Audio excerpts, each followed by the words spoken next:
Capítulo 3. Lágrimas no altar. Por que orar às vezes é tão difícil? A melhor maneira de se entender com a oração é praticando.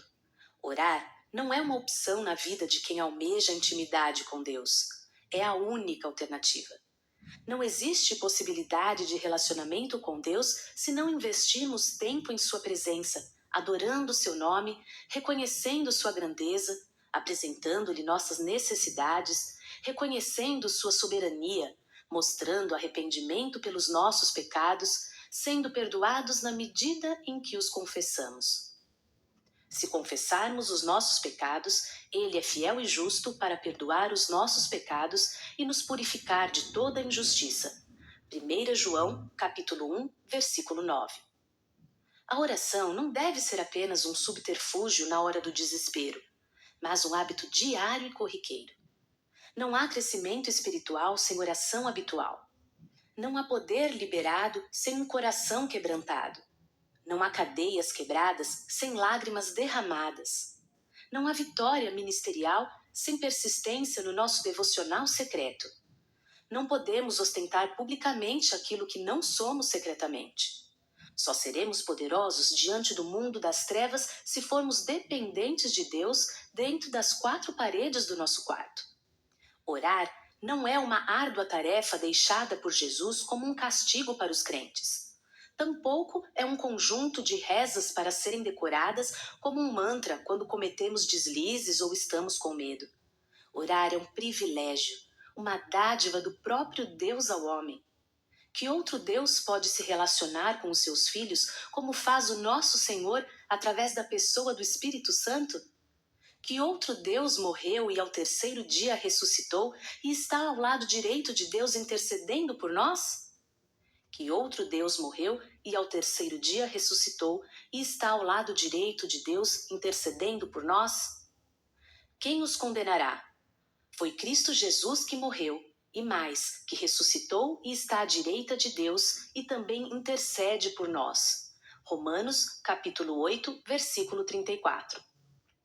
Orar é desfrutar de um momento prazeroso com o Criador do Universo, que também é o nosso Pai. Vocês, orem assim: Pai nosso que estás nos céus, santificado seja o teu nome. Mateus, capítulo 6, versículo 9. Orar não é para os que não têm o que fazer, mas para os que têm o poder de escolher. Jesus orava constantemente. Sim, ele nos deixou a famosa oração do Pai Nosso, como modelo de inspiração, não como um texto para ser recitado de forma mecânica. A oração é o combustível do crente. A oração da fé salvará o doente. A oração estabelece um relacionamento íntimo e pessoal com Deus, sendo a base de uma vida vitoriosa. Quando falo em vida vitoriosa, não falo em vida livre de adversidades, mas em uma vida de paz apesar das tempestades. Desde muito cedo, em minha vida, adquiri o costume de orar. Primeiro com meus pais. Uma das lembranças mais lindas que tenho da minha infância é dos dois de joelhos à beira da cama, orando e adorando ao Senhor, e nos ensinando a mim e a meus irmãos a fazermos o mesmo. Um hábito que adquiri na minha adolescência foi o de anotar minhas orações em cadernos. Tenho vários diários de oração guardados comigo. De vez em quando gosto de relê-los para ser edificada em minha fé ao enumerar a quantidade enorme de vezes nas quais Deus me atendeu em causas que pareciam impossíveis. Percebo as mudanças que ocorreram em mim, na minha forma de ver a vida, as coisas que eu costumava valorizar e hoje não mais valorizo. Outras que eu não valorizava e hoje viraram prioridade. Incentivo cada mulher a fazer o seu devocional diário com pelo menos 5 itens. 1. A Bíblia Sagrada. 2. Um caderno de anotações. 3. Lápis ou caneta. 4. Um livro de sua escolha para ler depois de ter meditado na Palavra de Deus. E 5. Uma caixa de lenços de papel. A Bíblia é indispensável por ser a inerrante Palavra de Deus. Ela é a bússola que nos guia pelas nossas vagueações e incertezas. Ela é a palavra infalível, totalmente inspirada por Deus do começo ao fim. Você vai precisar também de caderno e lápis ou caneta para anotar cada frase ou texto que o Espírito Santo soprar em seu coração. Procure ler livros, muitos livros, quantos você puder.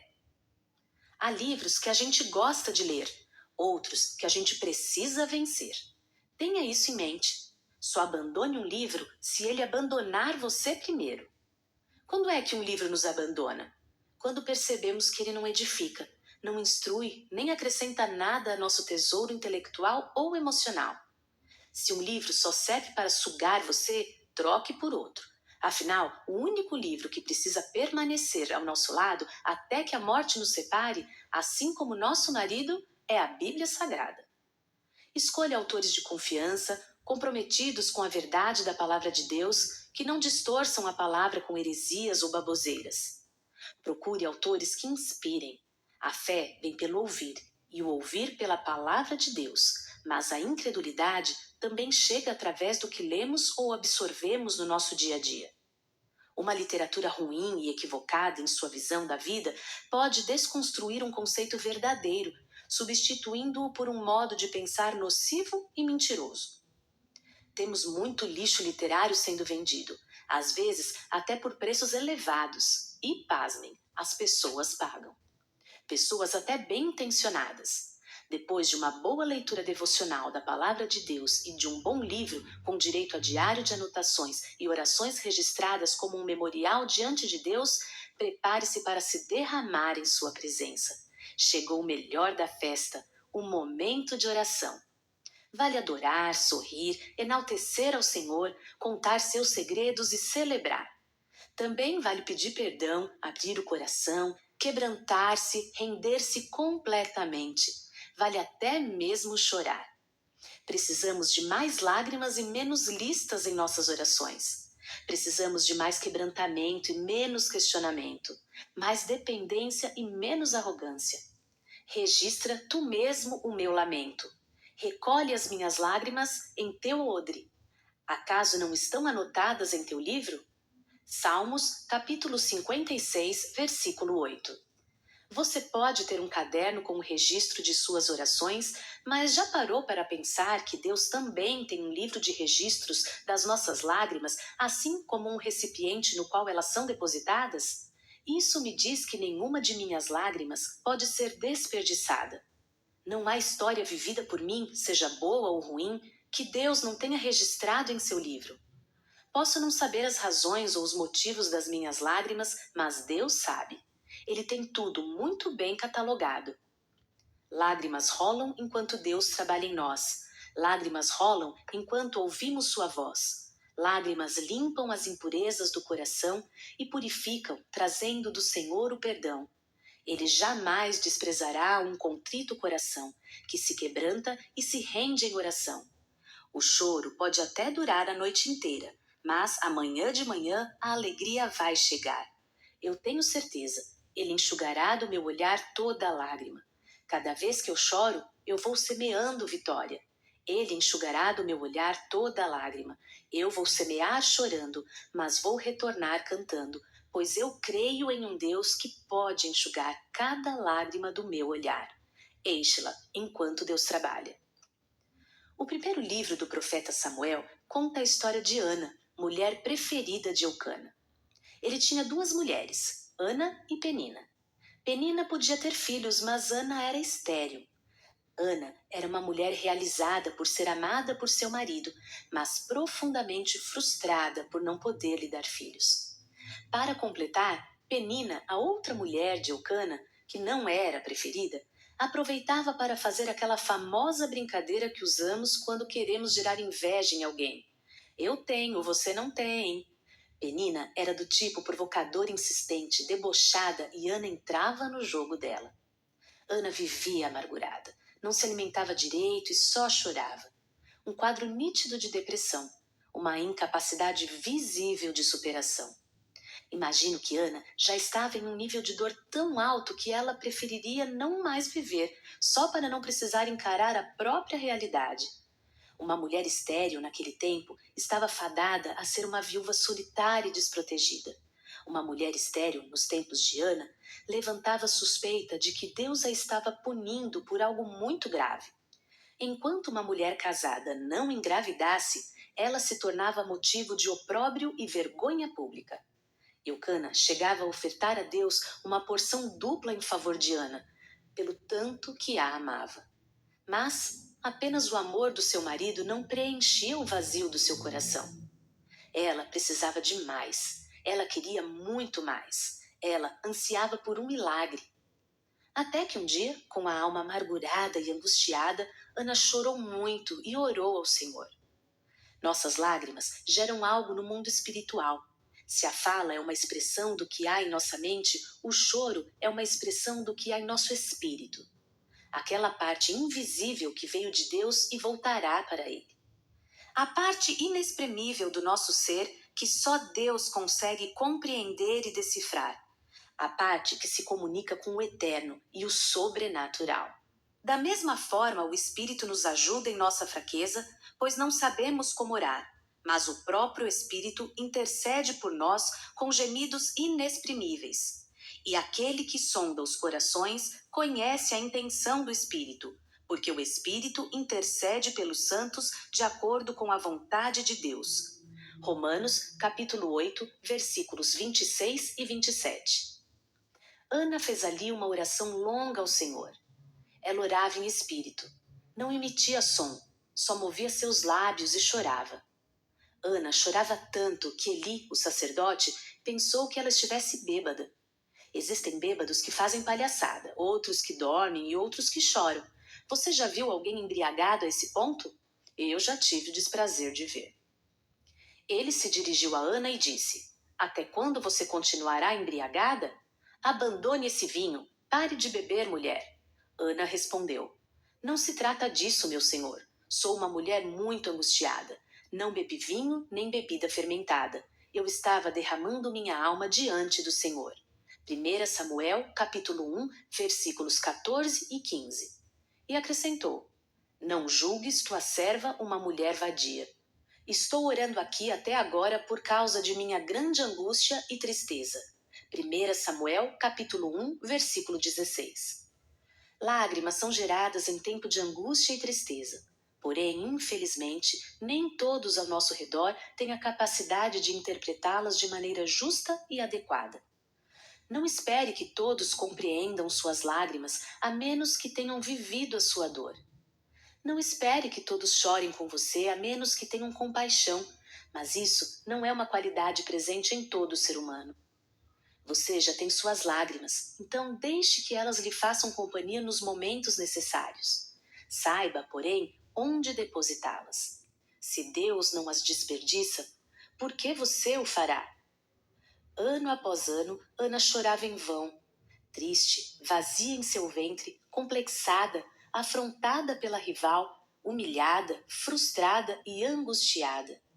Cada vez que o seu período menstrual começava, sangrava também o seu coração. Até que um dia, ela entrou no templo e depositou suas lágrimas no lugar certo, o altar do Senhor. A presença de Deus é o melhor recipiente para armazenarmos as nossas lágrimas. Acredite, de lágrimas eu entendo. A presença de Deus é poderosa para enxugar suas lágrimas. Aos 14 dias do mês de junho de 2016, quando meu filho primogênito Mateus estava a um mês de completar 18 anos, Deus o levou para a eternidade. Foi o dia mais triste de toda a minha vida.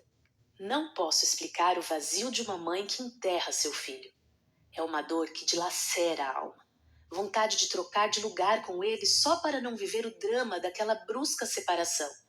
Foram dias de muitas, muitas lágrimas coletivas naquele hospital. Nessa hora, nossa teologia escorre pelos nossos dedos. Esquecemos os versículos que decoramos e não existem palavras ou explicações que consigam amenizar a agonia desse tempo tão cruel. Não pretendo reviver aqui neste livro cada momento de dor que eu vivi, mas eventualmente você vai poder caminhar comigo pelos desertos que eu venci. Não pretendo impor a vocês, leitoras, as minhas lágrimas, mas gostaria que vocês compreendessem o quanto a presença de Deus é poderosa para enxugar as suas. No dia 14 de junho de 2016, enquanto eu, minha família e alguns amigos estávamos na sala de oração do hospital cantando uma canção de adoração a Deus, recebemos a notícia que nenhuma mãe ou pai deseja receber. Seu filho se foi. Ao único que é digno de receber a honra e a glória, a força e o poder, ao Rei eterno, imortal, invisível, mas real, a ele ministramos o louvor. Coroamos a ti, ó Rei Jesus. Coroamos a ti, ó Rei Jesus. Adoramos o teu nome, nos rendemos aos teus pés, consagramos todo o nosso ser a ti. Naquele momento, as lágrimas aumentaram de volume e minhas orações mudaram de direção. Em vez de pedir que Deus ressuscitasse o meu filho, passei a pedir que Deus ressuscitasse a mim, porque, de certa forma, eu também me senti morta. Morta em minha frustração, morta em meus sonhos, morta em minha perspectiva de vida, morta em minha decepção, morta em minha maternidade. Assim como dar à luz um filho produz a maior das realizações, enterrá-lo produz a maior de todas as frustrações. Não existe vitória sobre o luto se nossas lágrimas não forem derramadas no altar de Deus. Se temos de chorar, e nesta vida não há como evitar, que seja no altar. Antes que aquele mar de lágrimas me afogasse de vez, resolvi me agarrar em Jesus. Eu havia perdido as minhas forças, mas não havia perdido a minha fé. Meu corpo estava esgotado pelos dias de busca intensa que passamos ali naquele hospital, esperando que o impossível acontecesse. Mas meu espírito estava pronto para seguir em frente, mesmo que fosse andando e chorando. Aqueles que semeiam com lágrimas, com cantos de alegria, colherão. Aquele que sai chorando enquanto lança semente, voltará com cantos de alegria, trazendo os seus feixes. Salmos, capítulo 126, versículos 5 e 6. Ana ousou fazer um esforço fora do normal e se levantou do meio de seus escombros emocionais para caminhar até o altar, onde ela poderia chorar, chorar e chorar até a resposta chegar, até que suas lágrimas fossem cura para sua alma, e não ácido em suas feridas. Quando a gente não caminha enquanto chora, corre o risco de ficar atolado em nossa lama emocional. As lágrimas não foram feitas para nos inundar, mas para regar o caminho até o altar. Quando chegamos lá, elas já foram colhidas por Deus, o Deus que já sabe o que desejamos antes mesmo de declararmos. Mas Ele nos ama tanto, Ele nos ama apesar dos nãos que nos dá. Ele às vezes nos diz não, mesmo sabendo que a sua resposta vai nos fazer chorar. Não seria mais fácil Ele nos dar o que desejamos? Só que Ele não nos prometeu facilidade e sim fidelidade. Em nossa passagem por esse lado da eternidade, nem sempre teremos tudo o que desejamos. Teremos sim, isso é certeza, tudo de que necessitamos. Se precisamos de cura, Jesus realizará. Se vivemos uma despedida, Ele nos consolará. Algumas vezes vamos passar por tempestades sem que Ele nos dê aviso, mas Ele também não vai nos abandonar. Ele prometeu estar lá em todo o tempo, ao nosso lado, no nosso barco, até o fim.